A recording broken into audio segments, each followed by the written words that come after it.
Hey guys, this is Professor Dark, Dark of All Trades, and today I'm going to talk about something that kind of bothered me for a little while.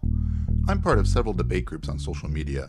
In one of those groups, I made a post that challenged the meaningful existence of a deity. My initial post stated, "There has yet to be conclusive evidence that demonstrates any deity is detectable or has any effect on reality in a measurable way. So, what is the difference between a deity that is not detectable or has no effect on reality in a measurable way, and a deity that doesn't exist?" I received a few good responses, but I'd like to address this response. It says, quote, "There is good evidence. The fact that our DNA code has syntax and alphabetics. DNA is a code and all codes have a programmer." To put this argument into syllogistic form, it would look something like this. Premise 1. All codes have a programmer. Premise 2. Our DNA is a code with syntax and alphabetics. Premise 3, therefore our DNA code has a programmer. We could stop here since this is the information that the responder has given. However, if we stop there, then this isn't an appropriate response. The commenter states that, quote, "there is good evidence," end quote, meaning to demonstrate that any deity exists. So the syllogism must continue. Premise 4, programmers are, by definition, an intelligent agent. Premise 5, therefore, our DNA code was made by an intelligent agent.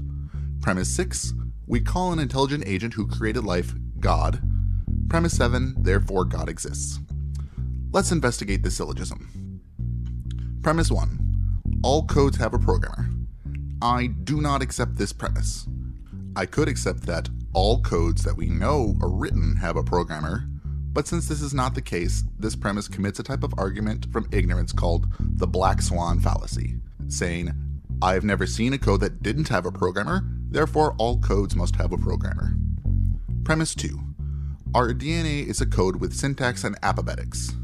So full disclosure, I'm not a geneticist, but I have two major issues with this premise. First, DNA is not a code like a computer code or message code, so the meaning of the term code here is different than the meaning of the first premise. This means that this premise commits an equivocation fallacy. Second, the term alphabetics was a difficult one to pin down. From what I understand, it means, quote, the overall purpose of the message. Purpose or intent requires an agent. This means that this premise commits a begging the question fallacy, since we are trying to demonstrate that an agent is required and this premise assumes that an agent exists. I couldn't find any non-religious based websites or papers that assert that DNA contained alphabetics, so if anyone has any secular sources that states this, please let me know. So, on top of begging the question, this is a false premise. Premise 3. Therefore, our DNA code has a programmer. I reject this conclusion due to the fallacy in premise 1. Even if I granted premise 1, there are still hurdles in premise 2 to overcome.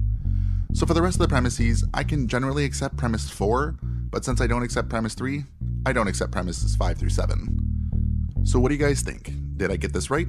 Was I spot on, or was I just way off base? Maybe I missed something that you guys may have caught. What did you think of this style of content? Let me know in the comments below. Don't forget to like and subscribe, and thank you for watching.